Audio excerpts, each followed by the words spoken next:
యేసుక్రీస్తు ప్రభువారు ఈ లోకానికి వచ్చిన ముఖ్య కారణం ఏంటి? మనందరికీ తెలుసు. ముఖ్య కారణం, చాలా కారణాలు ఉన్నాయి. వాటి ముఖ్య కారణము లోకాసు వార్త 19వ అధ్యాయం 10వ వచనం ప్రకారము, నశించిన దానిని వెతికి రక్షించుటకు మనిషి కుమారుడు వచ్చేనని అతనితో చెప్పాను. నశించిన దానిని వెతికి రక్షించడానికి యేసుక్రీస్తు ప్రభువారు వచ్చారు. అనగా నశించిన ఆత్మలను,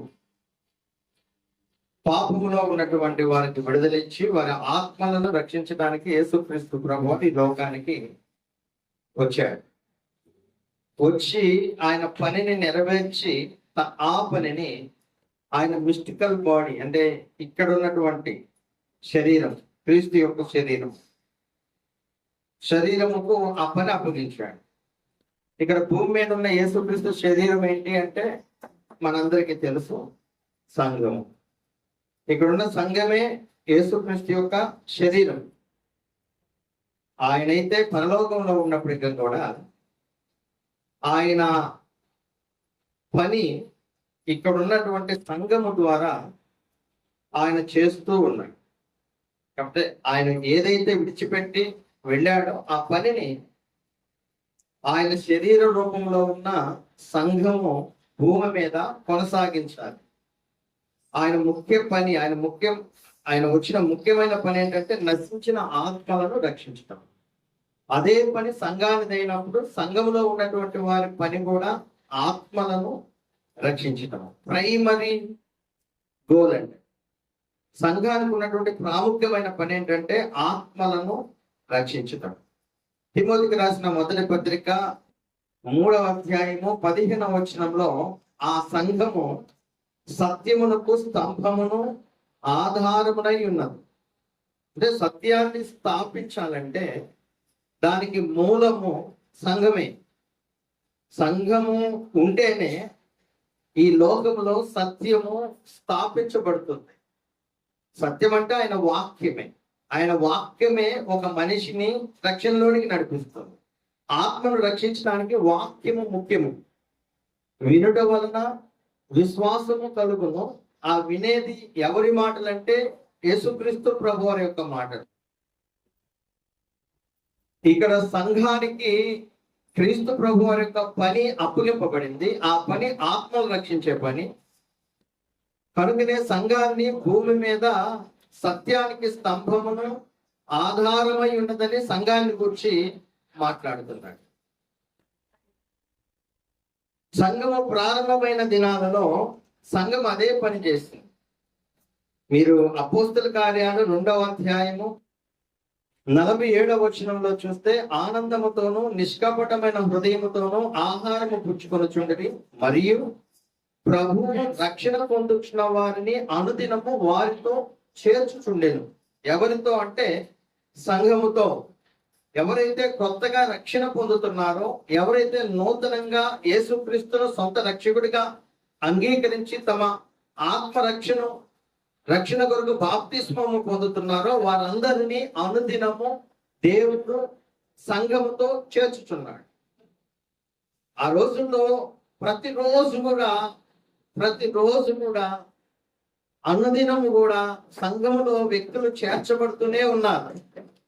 సంఘము ఆ పనిని భుజాన వేసుకొని చేస్తుంది.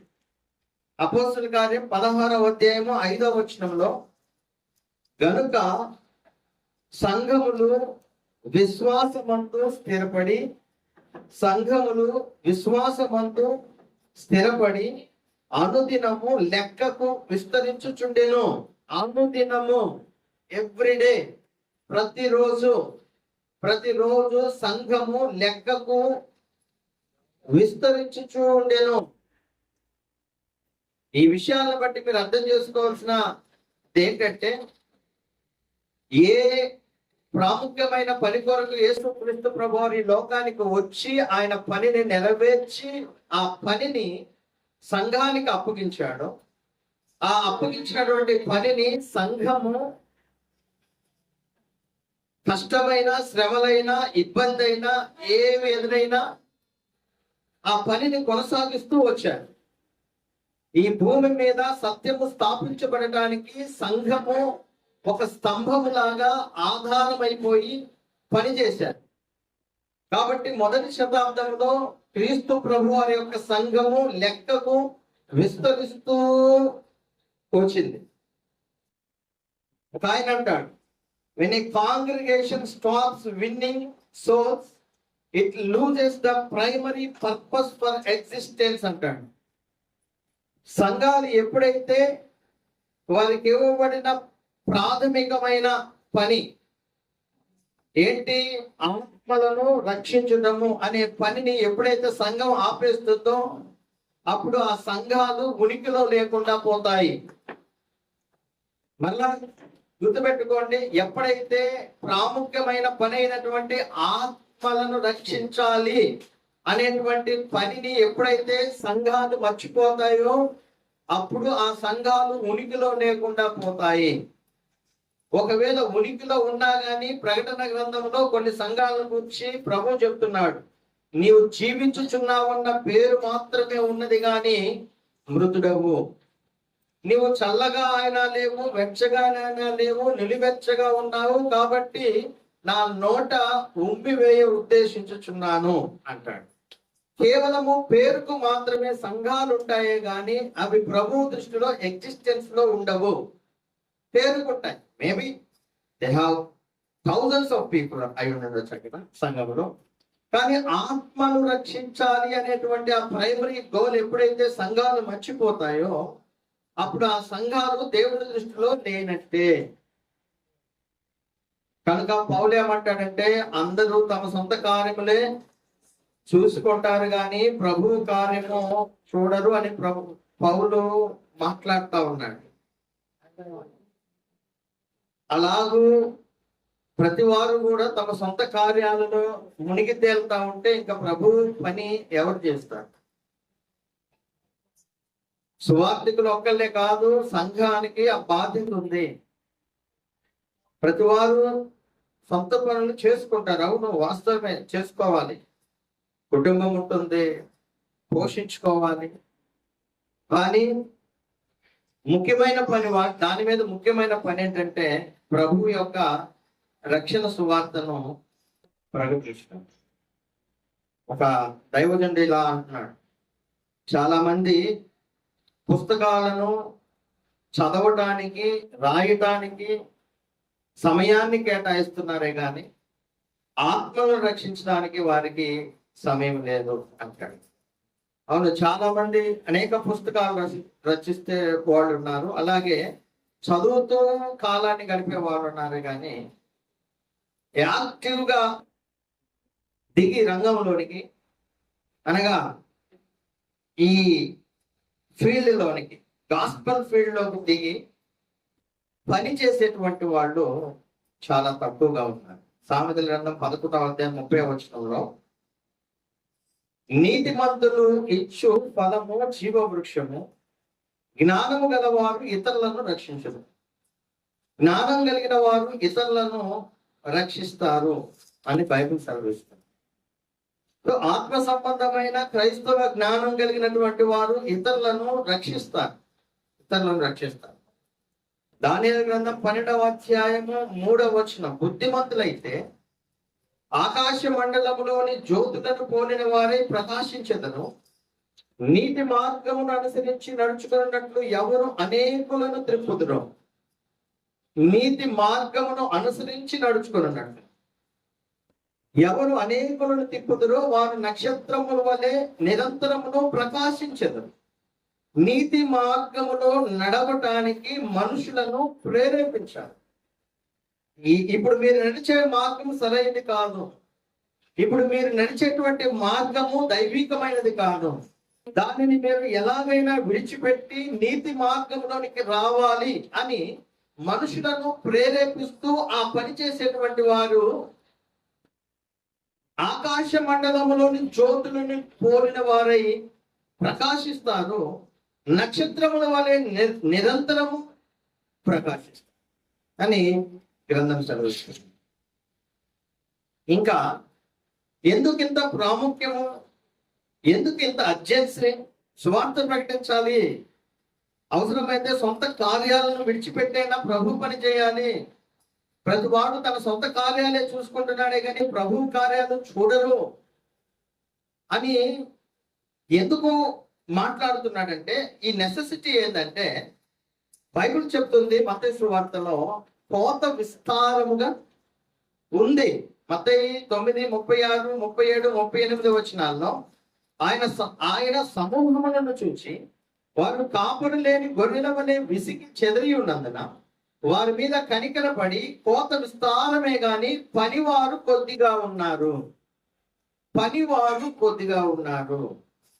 అదేంటి పనివారు కొద్దిగా ఉండటం ఏంటి అంటే, యేసుక్రీస్తు ప్రభువారి కాలంలో కదా పనోళ్ళు కొద్దిగా ఉంది. ఇప్పుడు అంతా ఎక్కడ చూసినా ఎక్కడ పట్టినా ఏ చిన్న పల్లెలో అయినా సరే 3-4 సంఘాలు ఉన్నాయి కదా, అవసరమైతే 5-6 కూడా ఉంటున్నాయి. మరి పనులు ఎక్కడ తక్కువగా ఉన్నారు అనుకుంటారు చాలా మంది. నిజమైన పనివాళ్ళు తక్కువగా ఉన్నారని ఇప్పుడు మనం కలుపుకోవచ్చు దాన్ని. యేసుక్రీస్తు ప్రభు వారి కాలంలో నిజంగా పనివాళ్ళు తక్కువ ఉన్నారు. ఇప్పుడు పనులు ఉన్నారు కానీ నిజమైనటువంటి పనివారు లేరు అని స్పష్టంగా మనం అనుకోవచ్చు, చెప్పవచ్చు, చూస్తున్నాము. వాటి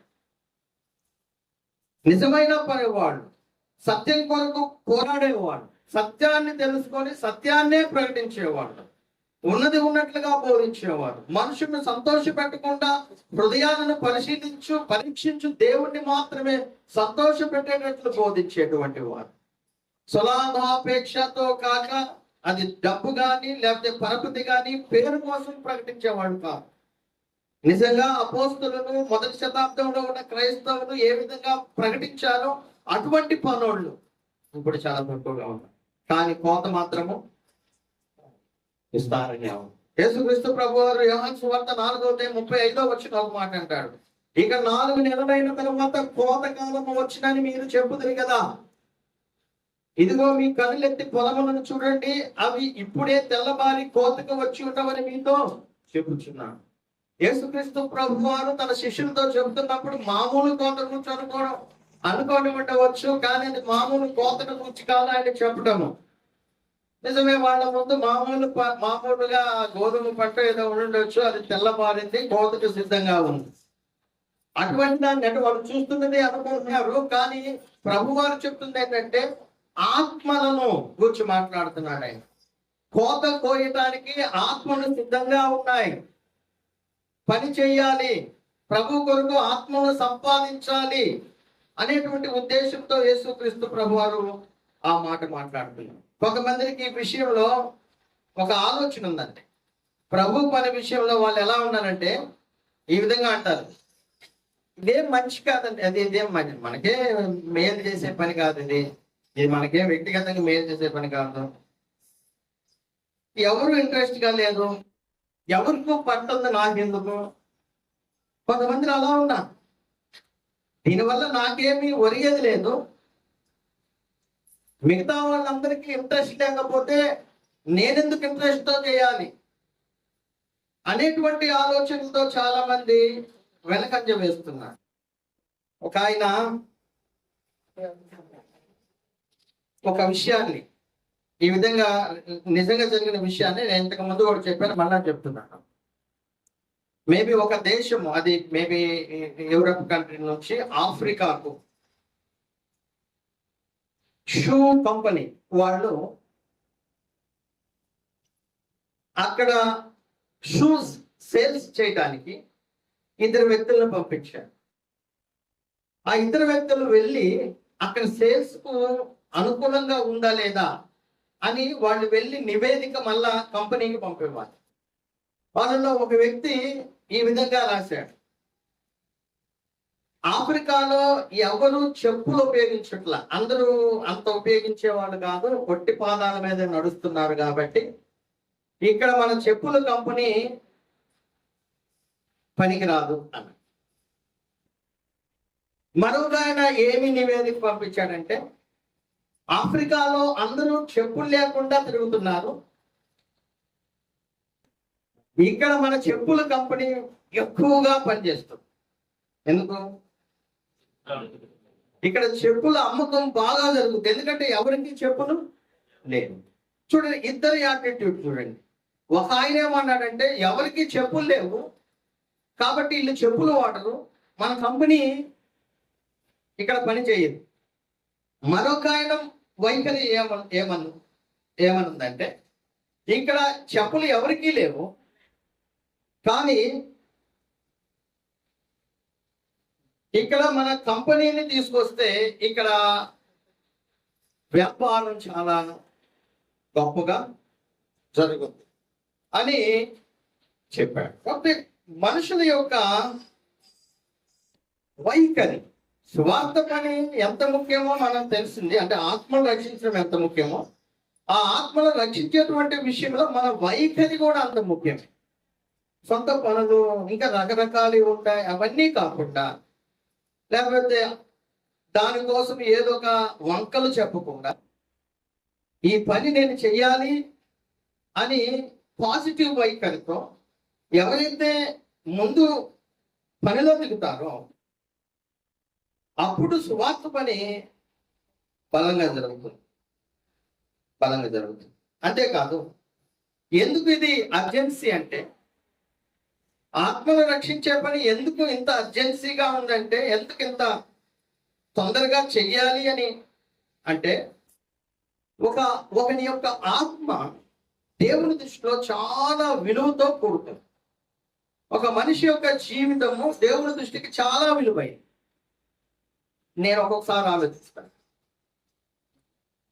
రోడ్ల మీద గేదెలు, కుక్కలు, పందులు, పెద్ద ఈ బండ్లు తగిలి అవి చచ్చిపోయి ఆ కళేబరాలు ఆ రోడ్డు మీద ఉంటే దాన్ని ఎవరు పట్టించుకోరు.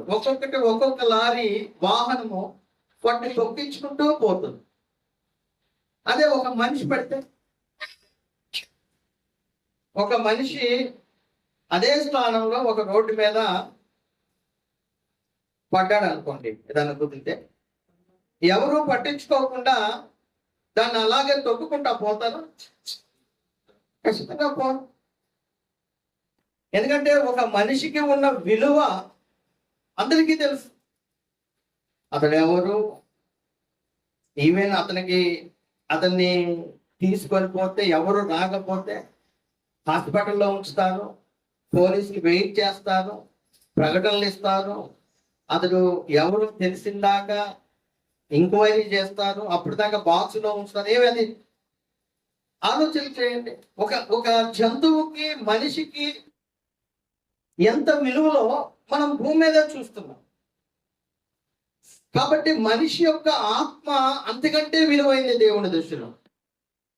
బైబిల్ ఒక మాట చెప్తుంది, దేవుడని యెహోవా నేలమట్టితో నరుని నిర్మించి వారి నాసికారంధ్రములలో జీవవాయువును ఊదగా నరుడు జీవాత్మ ఆయన, జీవించే ఆత్మ ఆయన. దేవుడు తన పోలిక చొప్పున తన స్వరూపమందు అంటాడు. మనిషి దేవుని యొక్క పోలిక, దేవుని స్వరూపం. ఎవర్ లాస్టింగ్ సోల్ అండి. దేవుడు ఈ దేహంలో ఎవర్ లాస్టింగ్ సోల్ ఉంచాడు, ఎప్పుడు జీవింపజేసేటువంటి ఆత్మ. మనందరికీ తెలుసు, మనిషి అంటే రక్తము, మాంసము, అలాగే ఆత్మ కలయిక. సో ఆత్మకు అంత విలువ ఉంది. ఎంత విలువ అంటే యేసుక్రీస్తు ప్రభు ఒక మాట అంటాడు కదా, ఒక మనుషుడు లోకమంతయు సంపాదించుకొని తన ప్రాణమును పోగొట్టుకుంటే అతనికి ఏమి ప్రయోజనము? ఒక మనుషుడు తన ప్రాణమునకు ప్రతిగా ఏమి ఇవ్వగలడు? అక్కడ సోల్, స్పిరిట్ ఉంటది, ఆత్మ. ఆత్మకి మించి గొప్పది ఏమి లేదు. ఒకవేళ ఒక దుబాయ్ సెట్కి 100 పెట్రోల్ బావులు ఉన్నాయి అనుకోండి, 1000 కార్లు ఉన్నాయి అనుకోండి, 100 విమానాలు ఉన్నాయి అనుకోండి, ఇంటి నిండా బంగారం ఉందనుకోండి, పెద్ద తోట ఉందనుకోండి, ఇలా చెప్పుకుంటే ఎన్నున్నా ఒక ఆత్మ విలువ కూడా అవి చేస్తాయి. ఆత్మ విలువ అంత ప్రాముఖ్యమైంది. ఒక సోల్, మనిషి దేవుని స్వరూపంలో పుట్టిన మనిషి అంత ప్రాముఖ్యమైన వాడు. అందుకే సువార్త అనేది ఉద్యోగస్తులకు, డబ్బులు ఇచ్చే వాళ్ళకి, సందా ఇచ్చే వాళ్ళ దగ్గరకు పోయి ఓదర కొడుతుంటారు కొంతమంది. రోడ్డు మీద అందరిని కూర్చుని మాట్లాడుతారు. ఒక అడుక్కునే వ్యక్తి, అతడికి ఆత్మ లేదా? ఎవరు పట్టించుకోలేని వాళ్ళు ఉంటారు, పేదలు ఉంటారు, వాళ్ళకి ఆత్మ లేదా? ఉంది. వాళ్ళ ఆత్మ ముఖ్యం కాదు. ఇప్పుడే నేను చెప్పాను, ఒక దుబాయ్ చేరుకున్న కోట్ల ఆస్తి కంటే ఒక మనిషి యొక్క ఆత్మ చాలా విలువైనది.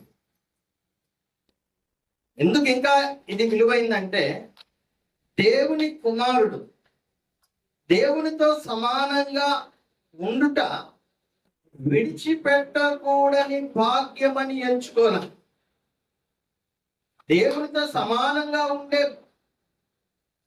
దేవుని కుమారుడైన క్రీస్తు, ఇది నాకు ఒక గొప్ప భాగ్యము అని ఆయన ఎంచుకోకుండా దాసుని స్వరూపాన్ని ధరించుకొని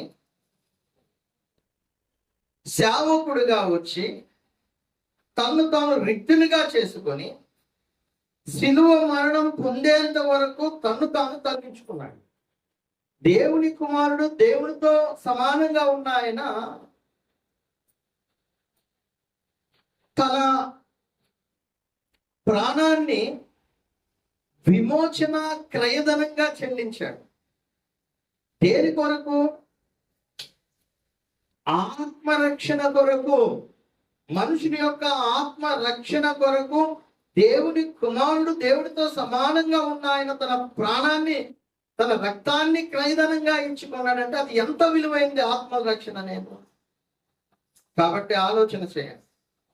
ఆత్మల రక్షణ అనేది నోటి మాటతో అంటే సరిపోయేది కాదు. ఆత్మల రక్షణ అంటే నలుగురు చేసిన దాన్ని మనం విని సంతోషపెడితే సరిపోయేది కాదు. ఆత్మల రక్షణ అంటే మనము వ్యక్తిగతంగా ఒక నశించుతున్న వ్యక్తికి దేవుని యొక్క సువార్తను ప్రకటించి యేసుక్రీస్తు యొక్క మరణ, సమాధి, పునరుద్ధానాలలో ఉన్న శక్తి అతనికి ఎలా ఉపయోగపడుతుందో చెప్పి అతని మనసును మార్చి తన పాపాలను ఒప్పుకునేటట్లు చేసి బాప్తిస్మం దాకా తీసుకొచ్చి సంఘములో చేర్చగలిగే పరిస్థితులను చూశారు. అది గొప్ప విషయం. అది మనము చెయ్యాలి. Winning souls is more important than feeding the hungry, sheltering the homeless, or providing health care for the sick. ఆత్మల రక్షణ అనేది ఆకలితో ఉన్న వారికి అన్నం పెట్టేదానికంటే గొప్పది. ఇల్లు లేని వారికి ఇల్లు కల్పించే దానికంటే గొప్పది. అనారోగ్యంతో ఉన్నటువంటి వారికి ఆరోగ్యం కోసం మందించే దానికంటే గొప్పది. అర్థమైందా? అదేంటండి, పేదవాళ్ళకి అన్నం పెట్టడం మంచిది కాదా? మంచిదే. పేద వాళ్ళకి, ఇల్లు లేని వాళ్ళకి షెల్టర్ ఇవ్వడం మంచిది కాదా? మంచిదే. అలాగే అనారోగ్యంతో ఉన్న వారికి మందులించి సహకరించడం మంచిది కాదా? మంచిదే. కానీ ఆత్మల రక్షణ ముందు ఇవేవి పనికి, వీటన్నిటికంటే ముఖ్యమైనది ఆత్మరక్షణ. ఎందుకంటే నువ్వు ఇల్లు ఇచ్చినా వాడు చనిపోతాడు, ఒకరోజు దేహాన్ని విడవాలి. నువ్వు మందులు ఇచ్చినా ఒకరోజు చనిపోవాలా, అతడు దేహాన్ని విడవాలి. నువ్వు ఆహారం పెట్టినా ఒకరోజు అతను చనిపోవాలా, దేహాన్ని విడవాలి. కాబట్టి సువార్తను విశ్వసించకుండా, రక్షణ పొందకుండా ఒక వ్యక్తి తన జీవితాన్ని ఈ భూమి మీద విడిచిపెడితే తన నిత్య గమ్యము నాశనకరమైన స్థలము, అగ్ని ఆరదు, పురుగు చావదు. కాబట్టి అటువంటి స్థలంలోనికి వెళ్ళక ముందే ఒక వ్యక్తి యొక్క ఆత్మను మనము రక్షించాల్సినటువంటి బాధ్యత మనకు ఉంది. ఇది ప్రతి ఇండివిడ్యువల్ క్రిస్టియన్, సంఘంలో ఉన్న ప్రతి క్రైస్తవులకు వర్తిస్తుందండి. యేసుక్రీస్తునికి వచ్చినటువంటి సువార్త ప్రకటన చేయడం అనేది ప్రతి సంఘంలో ఉన్న సభ్యులకు వర్తిస్తుంది. ఇది దీనికి ఏమైనా స్పెషల్ క్వాలిటీస్ కావాలా? స్పెషల్ క్వాలిటీస్ ఏంటి? రక్షణ పొంది ఉండాలా, ముందు నువ్వు దాన్ని తెలుసుకొని ఉండాలా. సువార్తను నువ్వు ఎలా రక్షణ పొందావో అది తెలుసుకొని ఉండాలా. బాప్తిస్మం పొందిన తర్వాత నువ్వు సంఘంలో చేర్చబడతావు. దేవుని యొక్క ఆత్మ వరముగా మనకు అనుగ్రహింపబడుతుంది. ఆత్మానుసారులుగా, శరీరానుసారులుగా కాకుండా ఆత్మానుసారులుగా మనం నడుస్తూ దేవుని యొక్క వాక్యాన్ని ఆధారం చేసుకొని మనము ఇతరులకు సువార్త ప్రకటన చేయాలి. అది సంఘంలో ఉన్న ప్రతి ఒక్కరి బాధ్యత. ఫిలిప్పీలకు రాసిన పత్రిక 2వ అధ్యాయము 14 నుంచి 16 వచనంలో, మీరు మూర్ఖమైన వక్ర జనము మధ్య నిరపరాధులను, నిష్కలంకులను, అనంతులనైన దేవుని కుమారులగినట్లు ఫిలిప్పీలో ఉన్న సంఘ సభ్యులకు సడవులు సంశయములు మాని సమస్తము కార్యములు చేయుడి. అట్టి జనము మధ్య, ఎవరు? మూర్ఖమైన వక్ర జనాంగము మధ్య మీరు జీవ వాక్యమును చేత పట్టుకొని లోకమందు జ్యోతుల వలె కనబడుచున్నారు. జీవ వాక్యమును చేత పట్టుకొని లోకములో జ్యోతులను పోలి ఉన్నాం మనం. ఇండివిడ్యువల్ క్రిస్టియన్స్, ప్రతి క్రైస్తవుడు. పేతురు రాసిన మొదటి పత్రిక 3వ అధ్యాయం 15వ వచనము, నిర్మలమైన మనస్సాక్షి కలిగిన వారై మీలో ఉన్న నిరీక్షణను గూర్చి మిమ్మును హేతు అడుగు ప్రతి వానికి సాత్వికముతోనూ భయముతోనూ సమాధానం చెప్పుటకు ఎల్లప్పుడూ సిద్ధంగా ఉండి మీ హృదయముల యందు క్రీస్తును ప్రభువుగా ప్రతిష్ఠించుడి. సువార్త ప్రకటన చేయడానికి స్టేజ్ ఎక్కి బోధించే సువార్తికుడికి కాదు ఈ మాట చెప్తుంది. లేకపోతే సువార్త ప్రకటిస్తున్నానని పాంప్లెట్లు తీసుకుపోయి అందరి ముందు ఇచ్చేటువంటి బోధకులకు మాత్రమే కాదు, మాత్రమే అంటున్నా నేను. స్టేజ్ ఎక్కిన సువార్తికుడికి మాత్రమే కాదు, పాంప్లెట్లు ఇస్తున్నటువంటి సువార్తికుడికి మాత్రమే కాదు, ఇల్లు విలేజ్ తిరిగి చెబుతున్న సువార్తికుడికి మాత్రమే కాదు, రక్షణ పొంది ఒక సామాన్య గృహిణిగా, సంఘ సభ్యురాలిగా, సభ్యుడిగా ఉండి ఇంట్లో ఉన్న నీకు కూడా ఇది వర్తిస్తుంది. మిమ్మల్ని ఎవరైతే హేతు అడుగుతారో, మనోళ్ళు ఇప్పుడు ఏమనుకుంటారంటే, మేమేందని సంఘ సభ్యులు, మేము చర్చికి పోయి ఇంటికి వచ్చేవాళ్ళము, యేసుక్రీస్తు గురించి చెప్పేది ఒక సేవకుడే, సువార్తికుడే, అభిషేకించబడినోడే. దారుణమైన విషయాలు ఇవి, వాక్యానికి విరుద్ధమైనటువంటి విషయాలు. ఇక్కడ లోకమందు జ్యోతులను పోలిన వారై ఉన్నారని చెప్తుంది. ఎవరి గురించి? ప్రతి క్రైస్తవుని గురించి. అలాగే మిమ్మల్ని హేతు అడిగే ప్రతి వారికి సమాధానం చెప్పడానికి సిద్ధంగా ఉండి క్రీస్తును మీ హృదయాల్లో ప్రభువుగా ప్రతిష్ఠించుకోండి అని చెప్తుంది. ఎవరికి? ప్రతి ఇండివిడ్యువల్ క్రిస్టియన్స్ కి.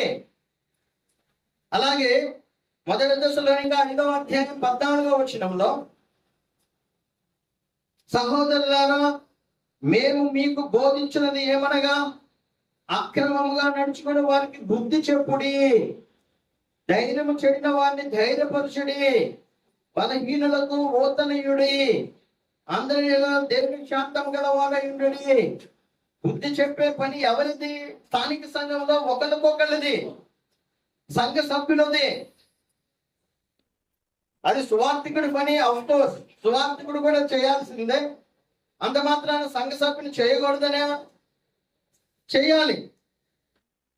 అపోస్తలుల కార్యం 8వ అధ్యాయము 1వ వచనము 4వ వచనాన్ని గమనించినట్లయితే, ఆ కాలమందు యెరూషలేములోని సంఘమునకు గొప్ప హింస కలిగినందున అపోస్తలులు తప్ప అందరూ యూదయ సమరయ దేశముల యందు చెదిరిపోయిరి.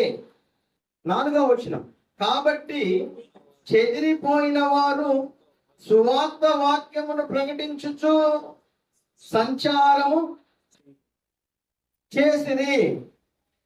చెదిరిపోయినటువంటి వారు సువార్త ప్రకటన చేస్తూ వెళ్ళారు. ఎవరు వీళ్ళు? Individual Christians. ఎవరికి వాళ్ళు సువార్త ప్రకటించాలనేటువంటి భారం కలిగిన వాళ్ళు. హెబ్రీయులకు రాసిన పత్రిక 5వ అధ్యాయము 12వ వచనం. హెబ్రీయులకు రాసిన పత్రిక 5వ అధ్యాయము 12వ వచనము, కాలమును బట్టి చూచితే మీరు బోధకులుగా ఉండవలసిన వారై ఉండగా. ఎవరు ఎవరు ఎవరు కాలమును బట్టి చూస్తే బోధకులుగా ఉండాల్సింది ఎవరు? విశ్వాసులే, ఇండివిడ్యువల్ క్రిస్టియన్స్. బోధకులుగా ఉండాలి మీరు అంటే దాని అర్థము బోధ చేసేటువంటి సామర్థ్యంలోనికి రావాలి.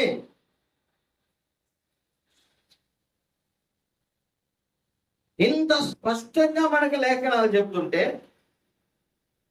నువ్వు పబ్లిక్ స్పీకర్ అయి ఉండాలి మాట్లాడాలంటే. చూడండి, ఇక్కడ మన పేరెంట్స్ కి, రిలేటివ్స్ కి, ఫ్రెండ్స్ కి అందరికి మనం చెప్పాలి. అందుకే కొరింథీయులకు రాసినటువంటి మొదటి పత్రికలో నేను చాలా సార్లు చెప్తా, 11వ అధ్యాయంలో ఈ రొట్టెను తిని ఈ పాత్రలోనిది తాగునప్పుడల్లా ప్రభు వచ్చే వరకు ఆయన మరణమును ప్రచురించుదురు. కాబట్టి ఎవడు అయోగ్యంగా చేయకూడదు ఆ పని, యోగ్యంగా. మరి ప్రభువు శరీరాన్ని, రక్తాన్ని తీసుకుంటుంది బోధించే ఒక బోధకుడేనా సంఘంలో, లేకపోతే విశ్వాసులు అందరూ తీసుకుంటున్నారు? మరి విశ్వాసులు అందరూ తీసుకుంటున్నప్పుడు యేసుక్రీస్తు యొక్క మరణ సమాధి పునరుద్ధానాలను సువార్తను ప్రకటించే బాధ్యత సేవకుడిదేనా? సంఘ సభ్యులు కూడా ఉందా? సంఘ సభ్యులు కూడా ఉంది. ఇప్పుడు నేను చెప్పిన ప్రతిదీ కూడా ప్రతి క్రైస్తవుడికి వర్తించేవి. అసలు క్రైస్తవులు ఇలా చేయకుండా ఉండటానికి కారణాలు ఏంటి? అసలు సువార్త ప్రకటన అంటే యేసుక్రీస్తు ప్రభువు యొక్క ముఖ్య ఉద్దేశం నశించిన దాన్ని వెతికి రక్షించడానికి మనిషి కుమారుడు ఈ లోకానికి వచ్చాడు. ఆయన ఈ లోకానికి వచ్చి ఆ పనిని ఆయన యొక్క శరీరం అనబడే సంఘానికి అప్పచెప్పి ఆయన పరలోకానికి ఆరోహణమైపోయాడు. ఇప్పుడు సంఘము ఆ పని చేయాలి. సంఘము ఆ పని చేయటం అంటే సంఘంలో ఉన్న ప్రతి వ్యక్తి కూడా ఆ పనిలో యాక్టివ్ గా ఉండాలి. మరి ఇలా యాక్టివ్ గా ఉండకుండా చేయటానికి గల కారణాలు ఏంటంటే, ఒకటి అబద్ధ బోధ అండి, ఫాల్స్ టీచర్స్, అబద్ధ బోధకులు. సంఘములో యాక్టివ్ గా సంఘ సభ్యులు సువార్త ప్రకటన చేయకుండా సగం ఆపేస్తుంది అబద్ధ బోధకులు ద్వారా. ఆత్మను పొందేదాకా ఎవరు వాక్యాలు చెప్పొద్దు అంటాడు. ఆత్మను ఎలా పొందుతాం? పొందేదానికి గుర్తేంటి అంటే, బైబిల్లో ఒకసారి మేము చాలా చాలా వచనాలు అపొస్తలుల 2వ అధ్యాయంలో 36వ వచనము నుంచి ఆ వచనాలు చూస్తే, ప్రతివాడు యేసుక్రీస్తు నామములో బాప్తిసం పొందండి, అప్పుడు పరిశుద్ధాత్మ వరమును మీరు పొందుతారు. పరిశుద్ధాత్మను వరంగా మీకు అనుగ్రహిస్తాడు దేవుడు అని బైబిల్ సెలవుస్తుంది. బాప్తిసం పొంది క్రీస్తులోనికి బాప్తిసం పొందినటువంటి వారు, దానికి కొన్ని ఉదాహరణలు నేను చెప్తాను. 1 కొరింథీ 12:13, ఏలయనగా యూదులమైన, గ్రీసు దేశస్థులమైన, దాసులమైన, స్వతంత్రులమైన మనందరము ఒక్క శరీరంలోనికి ఒక ఆత్మ యందే బాప్తిస్మం పొందాము. ఒక్క ఆత్మ యందు బాప్తిస్మం పొందాము. దేవుని యొక్క ఆత్మ అనే ఆయన ఆత్మ మన అందరికి, బాప్తిస్మం పొందినటువంటి వారందరికి దేవుడు అనుగ్రహించే ప్రత్యేక వరం అది. రోమీయులకు రాసిన పత్రిక 8వ అధ్యాయం 15వ వచనము, ఏది అనగా మరలా భయపడుటకు మనము దాస్యపు ఆత్మను పొందలేదు కానీ మనము అంటే ఇక్కడ అపోస్తలులు మాత్రమే ఉద్దేశించి కాదు ఇక్కడ చెబుతుంది. రోమాలో ఉన్నటువంటి క్రీస్తు ప్రభు సంఘాలన్నింటినీ ఉద్దేశించి మాట్లాడుతున్నాడు. మనము దాస్యపు ఆత్మను పొందలేదు కానీ దత్తపుత్రాత్మను పొందితే ఆ ఆత్మను కలిగిన వారమై మనము అబ్బా తండ్రి అని మొరపెట్టుచున్నాము. అబ్బా తండ్రి అని మనం మొరపెడుతుంది దేని వల్ల అంటే ఆ ఆత్మ వలన, పరిశుద్ధాత్ముడి వల్ల మనము అలా మొరపెడుతున్నాము. రోమీయులకు రాసిన పత్రిక 8వ అధ్యాయం 26వ వచనము, అటువలే ఆత్మయు మన బలహీనతను చూసి సహాయము చేయుచున్నాడు. ఏలైనగా మనం యుక్తముగా ఎలాగూ ప్రార్థన చేయవలన మనకు తెలియదు కానీ ఉచ్చరింప శక్యము కానీ మూలుగోతోనూ ఆ ఆత్మ తానే మన పక్షమున విజ్ఞాపనము చేయుచున్నాడు. ప్రార్థనలో పరిశుద్ధాత్ముడు సహాయము మనకు అందుతుంది. గల్తీయులకు రాసిన పత్రిక 4వ అధ్యాయము 6వ వచనము, గల్తీయులకు రాసిన పత్రిక 4వ అధ్యాయం 6వ వచనము, మరియు మీరు కుమారులై ఉన్నందున నాయన తండ్రి అని మొరపెట్టు తన కుమారుని ఆత్మను దేవుడు మన హృదయంలోనికి పంపెను. నాయన తండ్రి అబ్బా అని మనము ప్రార్థనలో మొరపెడుతున్నామంటే దేవుని యొక్క ఆత్మను బట్టే. మన హృదయాలలోనికి దేవుడు ఆత్మను పంపించాడు. కొరింథీయులకు రాసిన మొదటి పత్రిక 2వ అధ్యాయము 12వ వచనము. కొరింథీయులకు రాసిన మొదటి పత్రిక 2వ అధ్యాయం 12వ వచనం. దేవుని వలన మనకు దయచేయబడిన వాటిని తెలుసుకున్నట్టుకై మనము లౌకిక ఆత్మను కాక దేవుని యొద్ద నుండి వచ్చు ఆత్మను పొంది ఉన్నాము. దేవుని వద్ద నుండి వచ్చు ఆత్మను పొంది ఉన్నాము. కొరింథీయులకు రాసిన మొదటి పత్రిక 3వ అధ్యాయం 16వ వచనము. మీరు దేవుని ఆలయమై ఉన్నారని దేవుని ఆత్మ మీలో నివసించున్నాడని మీరెరుగరా. స్పష్టంగా చెబుతున్నాడు కదా, దేవుని ఆత్మ మీలో నివసించున్నాడని మీరు ఎరుగరా. ఎఫెసీయులకు రాసిన పత్రిక 1వ అధ్యాయం 13వ వచనము. ఎఫెసీయులకు రాసిన పత్రిక 1వ అధ్యాయం 13వ వచనము. మీరును సత్యవాక్యమును అనగా మీ రక్షణ సువార్తను విని క్రీస్తునందు విశ్వాసం ఉంచి వాగ్దానం చేయబడిన ఆత్మ చేత ముద్రింపబడితే, యేసుక్రీస్తు యొక్క సువార్తను విశ్వసించి ఆ సువార్తను మనం విని విశ్వసించి తర్వాత మారు మనసు పొంది బాప్తిస్మం పొందిన తర్వాత దేవుని యొక్క ఆత్మ చేత మనము ముద్రింపబడి ఉన్నామని బైబిల్ గ్రంథం స్పష్టంగా చెబుతుంది. కానీ ఈ అబద్ధ బోధకులు ఏం చెప్తారంటే ఆత్మ పొందితేనే యేసుక్రీస్తు గురించి మాట్లాడండి అంట. క్రీస్తులోనికి బాప్తిసం పొందిన ప్రతి ఒక్కరూ దేవుని యొక్క ఆత్మను పొందుతున్నారు. ఆయన ఆత్మ లేకపోతే మనం ఆయన వారిని కాదు. అలాగే ఆయన ఆత్మ మన హృదయంలో నివసిస్తున్నాడు, లేకపోతే మన దేహంలో ఉన్నాడు కాబట్టి మన దేహాలను దేవునికి ఆలయంగా ఉంచాలి, దీన్ని పాడు చేయకూడదు అని ఎంత స్పష్టంగా లేఖనాలు మనకి చెప్తే, యూదుడైనా గ్రీసు దేశస్తుడైనా దాసుడైనా స్వతంత్రుడైనా స్త్రీ అయినా పురుషుడైనా ఒక శరీరంలోనికి ఒక ఆత్మ ఎందు బాప్తిసం పొందారని బైబిల్ చెప్తుంటే, ఆ ఆత్మ కలిగిన వారమై తండ్రి అబ్బా అని మనం మొరపెడుతున్నాము అని బైబిల్ చెప్తుంటే,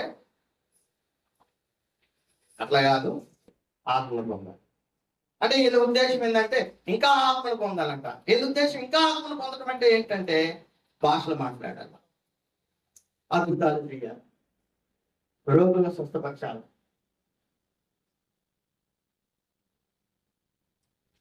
వాళ్ళే ఆత్మను పొందిన వాళ్ళు అంటారు.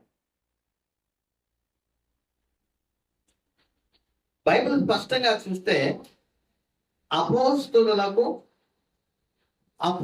బ్రతికున్నంత కాలము వాళ్ళని ఎవరి మీద అయితే చేతులు ఉంచుతారో వాళ్ళకు ఇవ్వబడిన ప్రత్యేక వరం దేవుని యొక్క ఆత్మ చేత అపోస్తులు బతికున్నంత కాలం, అప్పుడు సంఘాలు ఉన్నాయి, వాళ్ళు బ్రతికున్నంత కాలము ఎవరి మీద చేతులు ఉంచుతారో వాళ్ళకి ఇవ్వబడిన ప్రత్యేక వరము అది.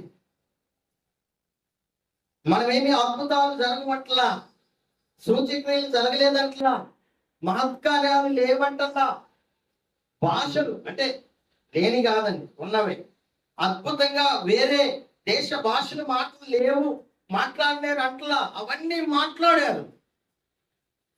వాక్యాన్ని స్థిరపరచడానికి దేవుడు మొదటి శతాబ్దంలో అపోస్తలులను చేతులుచ్చిన వారికి ప్రత్యేకమైనటువంటివి ఈ వరాలు దయచేశాడు. ఒక వచనం చూడండి, మార్కు సువార్త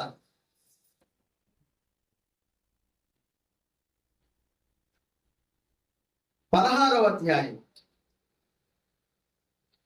20వ వచనం. వారు బయలుదేరి వాక్యమంతటా ప్రకటించి ప్రభువు వారికి సహకారుడై ఉండి వెంట జరుగుచూ వచ్చిన సూచక క్రియల వలన వాక్యాన్ని స్థిరపరచడానికి దేవుడు వీటిని అపోస్తులు చేతులుచ్చిన సంఘాలకు ఇచ్చాడు ప్రత్యేకమైనటువంటి వరాలు. దేనికి? వాక్యాన్ని స్థిరపరచడానికి, ప్రజలు నమ్మటానికి. యేసు క్రీస్తే ప్రభు అని, మెస్సయ్య అని, దేవుని వద్ద నుండి పంపబడిన వాడని, ఆయన ద్వారానే రక్షణ ఉన్నదని, ఆ సువార్త నమ్మితేనే రక్షణ పొందుతారని ప్రజలు నమ్మటానికి, విశ్వసించడానికి దేవుడు ప్రత్యేకంగా పరిశుద్ధాత్మ వరాలను అపోస్తులకు, అపోస్తులు చేతులిచ్చిన వారికి ఇచ్చాడు. అపోస్తుల కార్యం 14వ అధ్యాయం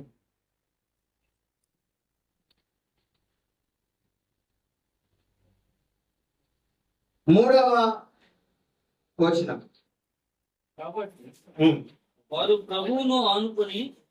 ప్రభువును ఆనుకొని ధైర్యముగా మాట్లాడుచు అక్కడ బహుకాలం గడిపి ప్రభువు వారి చేత ఏంటి సూచక క్రియలను, అద్భుతములను చేయించి తన కృపా వాక్యమునకు సాక్ష్యం ఇప్పించుచుండెను. వాక్యానికి సాక్ష్యం ఇప్పించడానికి దేవుడు ప్రత్యేకంగా ఇచ్చినటువంటి వరాలు ఇవి. అద్భుతాలు, సూచక క్రియలు, మహత్కార్యాలు. నిజంగా అద్భుతాలు, ఆ సూచక్రియలు, ఆ మహత్కార్యాలు ఇప్పుడు ఉన్నాయి అంటే ఖచ్చితంగా ఒక వ్యక్తి పుట్టు గుడ్డోడికి కళ్ళు తీసుకురావాలి.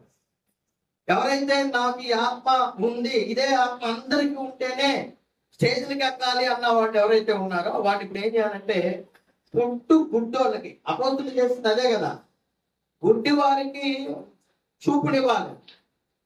పుట్టి వాళ్ళకి అసలు ఎప్పుడు నడవల జీవితంలో అతనికి కాళ్ళు ఇవ్వాలి. చచ్చిపోయిన వారిని బ్రతికించాలి. ఇప్పుడు చేసే అవేనా? ఒకటి.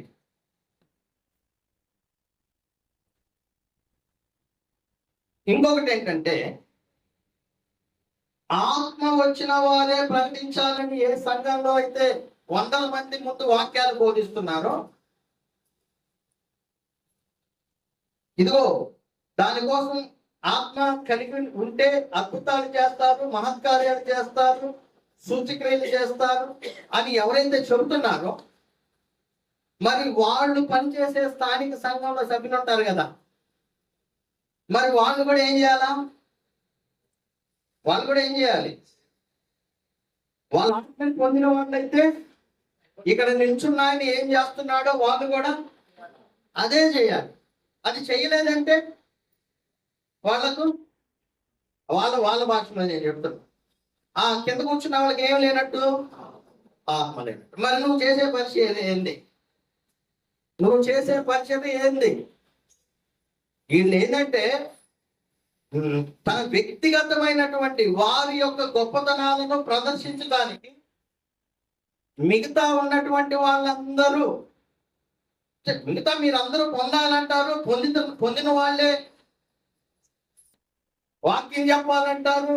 మరి ఎన్నాళ్ళు నువ్వు బోధించేటువంటి సంఘంలో ఉన్నటువంటి వాళ్ళు ఎన్నాళ్ళు ఆత్మ లేకుండా, నువ్వు చేసినటువంటి అద్భుతాలు, మహత్కార్యాలు, సూచక్రియలు చేయకుండా అలాగే కూర్చుంటారు?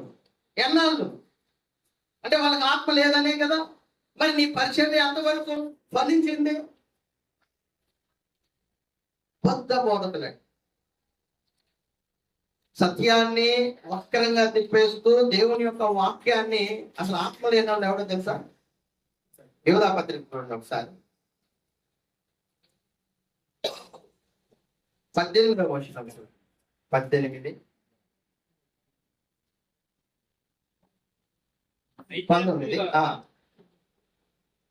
అయితే ప్రియులారా, అంత్యకాలమందు తన భక్తిహీనమైన 18 నుంచి చూద్దాము. మన ప్రభు అయిన యేసు క్రీస్తు అపోస్తులను పూర్వమందు మీతో 18వ వచనం, మీతో చెప్పిన మాటలను జ్ఞాపకం చేసుకునండి. అట్టి వారు ప్రకృతి సంబంధులను ఆత్మ లేని వారునయ్యుండి భేదమును కలిగించున్నారు. ఎట్టి వారు చూద్దాం. ఇప్పుడు ఇక్కడ ప్రకృతి సంబంధులు, ఆత్మ లేని వారు. ప్రకృతి సంబంధులు, ఆత్మ లేని వారు ఎవరు అంటే 16వ వచనం చూడండి. 16వ వచనం, వారు తమ దురాశల చొప్పున నడుచుచు లాభము నిమిత్తము మనుషులను కొనియాడుచు అంటే ముఖస్తుతి చేయుచు సనుగు వారును తమ గతిని గూర్చి నిందించు వారును అయ్యున్నారు. వారి నోరు డంబమైన మాటలు పలుకును. వీళ్ళు ప్రకృతి సంబంధిలో ఆత్మ లేనోళ్ళు. ఎవరు వీళ్ళు? తమ దురాశల చొప్పున నడుచుకొనుచు, తమ దురాశల చొప్పున నడుచుకొనుచు లాభము నిమిత్తము మనుషులను కొనియాడుచు అంటే ముఖస్తుతి చేయొచ్చు. వాళ్ళకి లాభం రావాలి, మనుషుల నుంచి లాభం పొందాలి. కాబట్టి మనుషులకు ముఖస్తుతి చేస్తారు. సత్యాన్ని ఉన్నది ఉన్నట్లుగా చెప్పరు, ముఖస్తుతి చేస్తారు, మనుషులను పొగడతారు. ఇంకా వాళ్ళు తమ గతిని గురించి సనుగుతారు, నిందిస్తారు. వారి నోరు డంబపు మాటలు పలుకుతాయి. వాక్యం కాదు పలికేది, డంబపు మాటలు. వీళ్ళు ప్రకృతి సంబంధులు, ఆత్మ లేనివాళ్ళు. వీళ్ళు ఏం చెప్తారంటే ప్రకృతి సంబంధులు, ఆత్మ లేని వాళ్ళు అంటే అద్భుతాలు చేయని వాళ్ళు, మహత్కార్యాలు చేయని వాళ్ళు, సూచక్రియలు చేయని వాళ్ళు, భాషలు మాట్లాడిన వాళ్ళు, వీళ్ళు వాళ్ళ దృష్టిలో ప్రకృతి సంబంధం. ఎన్ని డంబాలైనా పలకొచ్చు, ముఖస్తుతి బాగా చేయొచ్చు డబ్బుల కోసం, మనుషులను పొగుడుతారు, అవసరమైతే వాళ్ళ గతి గురించి నిందిస్తుంటారు. ఇవి చేయొచ్చు. ఈ ప్రకృతి సంబంధం కాదు వీళ్ళకి. కానీ బైబిల్ ప్రకారం ప్రకృతి సంబంధం అంటే వీళ్ళే. కాబట్టి ఈ విషయాన్ని చాలా అర్థం చేసుకోవాలి. ఇటువంటి బోధలు చేసేవాళ్ళు కూర్చున్నటువంటి సంఘ సభ్యులను అలాగే కుర్చీలకు పరిమితం చేస్తారు. ఇంతకు తప్ప వాళ్ళు వచ్చి సువార్తను ప్రకటించడము, యేసుక్రీస్తుని గురించి సాక్ష్యం ఇవ్వటము, ఈ పని చేయకుండా ఆపుతారు. కాబట్టి ఈ విషయంలో చాలా జాగ్రత్తగా ఉండాలి. ఈ విషయంలో చాలా జాగ్రత్తగా ఉండాలండి. అట్లని నేను ఎట్టబడితే అట్లా ఉండి సువార్త ప్రకటించమని నేను చెప్పట్లా, బైబిల్ కూడా అది చెప్పట్లా.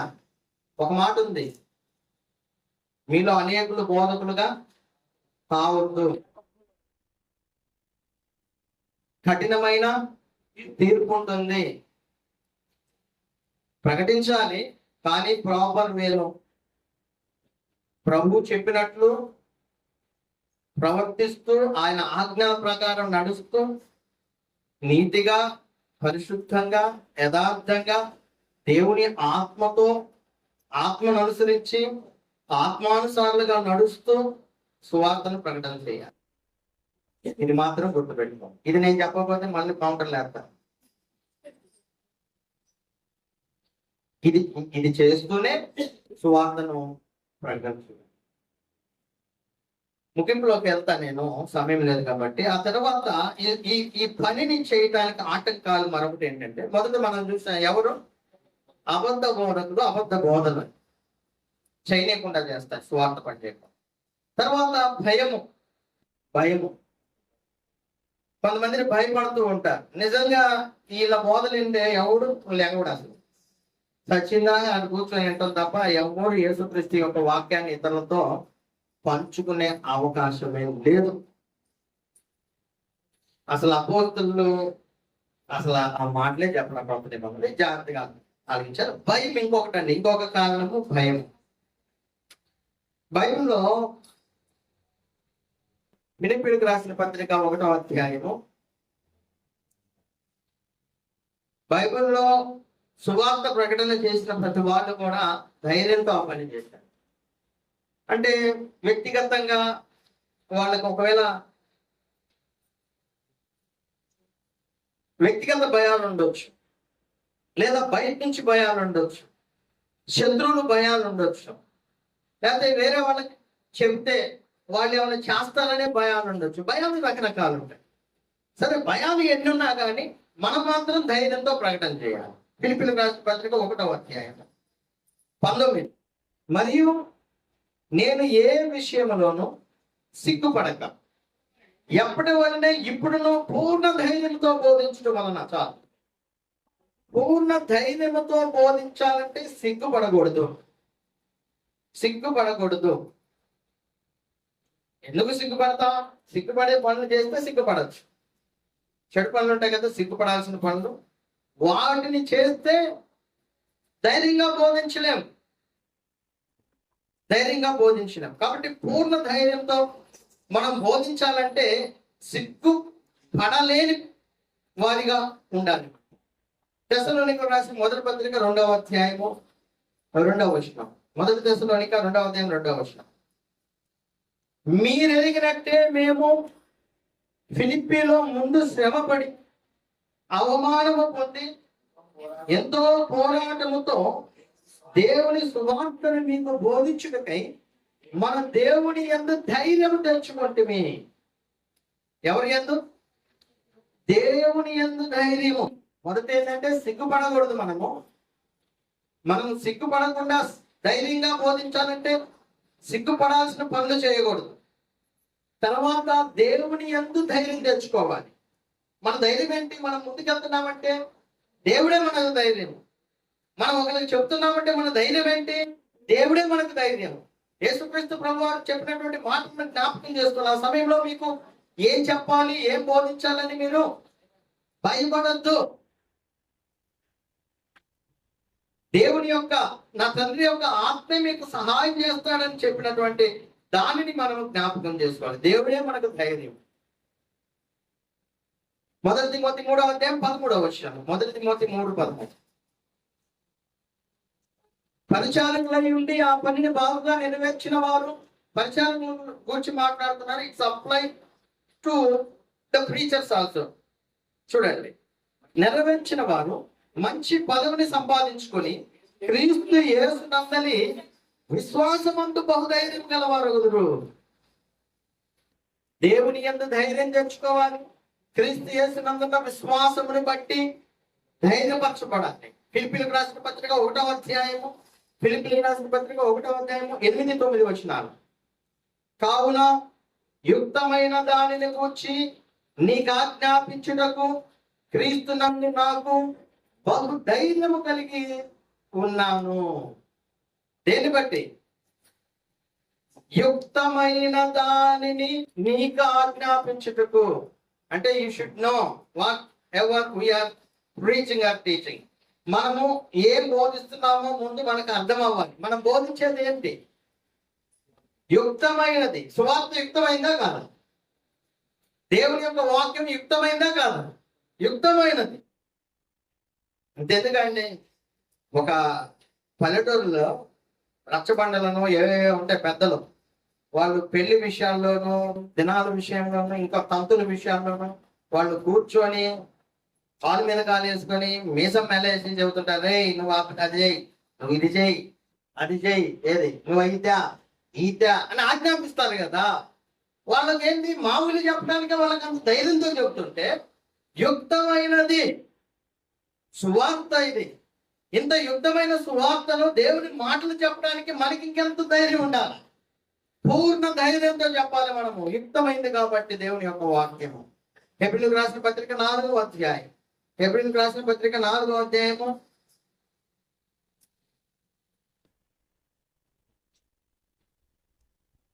15-16, అలాగే 10వ అధ్యాయం 35వ వచనం. ముందు 15-16. మన ప్రధాన యాజకుడు మన బలహీనతలందు మనతో సహానుభవం లేనివాడు కాడు కానీ సమస్త విషయంలో మన వలె శోధింపబడినను, ఆయన పాపము లేనివాడిగా ఉండెను గనుక మనము కనికరింపబడి సమయోచిత సహాయం కొరకు కృప పొందినట్లు ధైర్యముతో కృపాసనము వద్దకు చేరుదుము. సో చూడండి, మనం వెళ్ళినప్పుడు మన ప్రధాన యాజకుడిని యేసుక్రీస్తు ప్రభువాన్ని జ్ఞాపకం చేసుకోవాలి. ఆయన కూడా, ఆయనకి మన బలహీనతలు ఏంటో ఆయనకి తెలుసు. మనం దాన్ని మనసులో పెట్టుకోవాలి. మన బలహీనతలు ఏంటో ఆయనకి తెలుసు, మన స్థితిగతులు ఆయనకు తెలుసు. కాబట్టి ప్రార్థన చేయడానికి మనం ఆయన కృపాసనం వద్దకు ఎలా ధైర్యంగా వస్తున్నామో, వాక్యాన్ని బోధించడానికి వెళ్ళినప్పుడు కూడా ఇది మనసులో పెట్టుకోవాలి. నాలో ఏ లోపం ఉన్నా నా ప్రభువుకు, ఆయన ప్రధాన యాజకుడు, నా బలహీనతలన్నీ ఆయనకు తెలుసు అనేటువంటి విధానాన్ని మనసులో పెట్టుకొని దేవుని యొక్క వాక్యాన్ని ఇతరులకు బోధించాలి. 1 యోహాను 3:21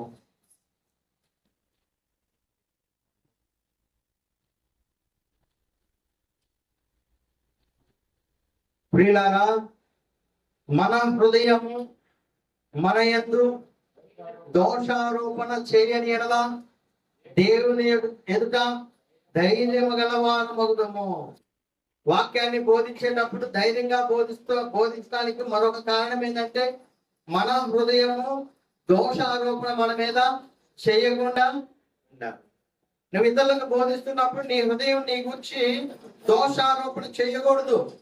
నువ్వే ఈ పని చేసా, నువ్వు ఎంత చెబుతున్నావు ఎదురోళ్ళకి, నువ్వు ఈ పని చేసి ఎదురోళ్ళకి ఎలా మాట్లాడుతున్నావు నీతి వాక్కులు అని నీ హృదయము నీ మీద దోషారోపణ చేయకుండా ఉండాలి. అంటే మనం ఇతరులకు బోధించేటప్పుడు ఎట్టి పరిస్థితుల్లోనూ చెడ్డ పనులలో ఇన్వాల్వ్ అవ్వకూడదు, చెడు పనుల్లో మనము ఉండకూడదు, దేవుడికి వ్యతిరేకమైన కార్యాలు చేయకూడదు, మన హృదయం మన మీద నిందించేటువంటి పనులు మనం చేయకూడదు. దేవుని యొక్క పరిశుద్ధంగా నిందారహితులుగా యథార్థవంతులుగా ఉండి మనము అలా ఉన్నప్పుడు మనం ఎవరికైతే వాక్యం చెప్తామో అప్పుడు మనం ధైర్యంగా వాళ్ళకు వాక్యాన్ని బోధించగలుగుతాము. కాబట్టి ఇన్ని ఉన్నాయి మనకు ధైర్యంగా వాక్యాన్ని బోధించడానికి. ఇదిగో ఇవన్నీ మనకు ఉదాహరణ. సైకిల్ కొత్తగా నేర్చుకునేవాడు, కారు కొత్తగా నేర్చుకునేవాడు భయపడే ఎక్కుతాడు. సైకిల్ తొక్కడానికి ఎక్కినవాడు, కారు తొక్కడానికి ఎక్కినవాడు, విమానం తొక్కడానికి ఎక్కినవాడు ముందు భయపడతానే ఎక్కుతాడు. కానీ తర్వాత ఏం చేస్తారు? దానిని నేర్చుకొని వాళ్ళు ముందుకు కొనసాగారు. సో మనము అంతే. ఇంకా చెప్పడానికి చాలా ఉన్నాయి, సమయం లేదు. ఇప్పటికే 1:30 అయింది, సమయం లేదు. ఈ విషయాలు చెప్తాం. ఇంకా మనం ఎదగాలంటే మనము జ్ఞానంలో, అంటే ఈ సువార్త ఇతరులకు చెప్పాలంటే మనం జ్ఞానంలో, దేవుని యొక్క వాక్య జ్ఞానంలో ఎదగాలి. అలాగే మనము ఎక్స్పీరియన్స్ రావాలండి. దేవుని యొక్క వాక్యం చెప్పడానికి ఆ ఎక్స్పీరియన్స్ ఎలా మనం తెచ్చుకోవాలి, ఇవన్నీ కూడా వాక్యానుసారమైనటువంటి అనేక ఉదాహరణలు మనకున్నాయి. ఇవన్నీ చెప్పడానికి సమయం లేదు కాబట్టి ఇప్పటితో దీన్ని ముగిస్తున్నాను. దయచేసి ఈ విషయాన్ని మీరు అందరూ మరొకసారి మీ మనసులోకి తెచ్చుకోండి. ఏమని యేసుక్రీస్తు ప్రాముఖ్యంగా రావడానికి గల కారణము ఆత్మలను రక్షించడం. ఆత్మను రక్షించే పని యేసుక్రీస్తు పరలోకానికి వెళ్ళిన తర్వాత కింద భూమి మీద ఆయన శరీరమైన సంఘానికి అలా. సంఘం అంటే సంఘంలో ఉన్న ప్రతి ఒక్క సభ్యుడికి ఆ బాధ్యత ఉంది. ఈ పని చేయకుండా ఆటంకపరిచే ఏవి 2 మనం చూసుకున్నాం. ఒకటి అబద్ధ బోధకులు, రెండవది భయం. ఇంకా చాలా ఉన్నాయి, అవి సమయం లేదు. ఇవి మాత్రం గుర్తుపెట్టుకొని ఆ పనిని మనం ముందుకు కొనసాగించి ఈ సంఘ విస్తరణలో మీ వంతు మీరు కూడా ప్రయాసపడండి. సహోదరులకు, సువార్థికులకు సహకారులుగా ఉండండి. మీ అందరికీ కూడా హృదయపూర్వకమైన వందనాలు. అవకాశం ఇచ్చిన సహోదరులు కూడా పెట్టుకుంటూ